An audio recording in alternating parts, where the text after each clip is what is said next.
എടാ ചെകുത്താനെ പിറന്ന ചെകുത്താനെ. എന്നിട്ട് എന്തെല്ലാം നേടി നീ? ഈ ചുവരുകൾക്ക് മിട്ടിരിക്കുന്ന കുപ്പായത്തിനും തിന്നുന്ന ചോറിനും ചോരയുടെ രുചിയും മണമല്ലിടാ. കട്ടും കടത്തിയും നീ ഉണ്ടാക്കിയ നോട്ടുകെട്ടുകൾക്ക് മുകളിൽ എന്തെങ്കിലും നീ സ്വസ്ഥമായി കിടന്നു തുടങ്ങിയിട്ടുണ്ടോ? ചെയ്ത പാവങ്ങൾക്കൊക്കെ ശമ്പളം പറ്റിയവരാ നമ്മള്. മിണ്ടാനും കേൾക്കാനും ത്രാണിയില്ലാത്ത ഒരു കൊച്ചിന്റെ രൂപത്തിൽ എനിക്കും കട്ടിൽ ചങ്ങലിൽ കിടക്കുന്ന ഭാര്യയും ആ പാവം മോനും നിനക്കും. മാനസാന്തരം നീ എത്ര അറപ്പോടെ പറയേണ്ട വാക്കല്ല. മനുഷ്യനായി, ഒരു വെറും മനുഷ്യനായി ജീവിക്കാൻ എന്നെ വിട്ടേക്കെന്നേ നിന്നോട് ഞാൻ പറഞ്ഞുള്ളൂ. അതിന്റെ പേരിൽ നീ എനിക്ക് വിധിച്ച ശിക്ഷ മരണമായിരുന്നു.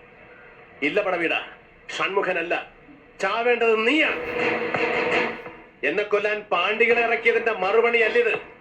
നീ ഇനി വേണ്ട. മറ്റൊരു പടവീടന്റെ ഉയർപ്പ് വരെയുള്ള കാലമെങ്കിലും ഈ പട്ടണം സ്വസ്ഥമായി ഉറങ്ങുകയും ഉണരുകയും ചെയ്യട്ടെ. കൊണ്ടു നടക്കാറുണ്ടായിരുന്നു മച്ചാനെ ഞാൻ ഈ പടം.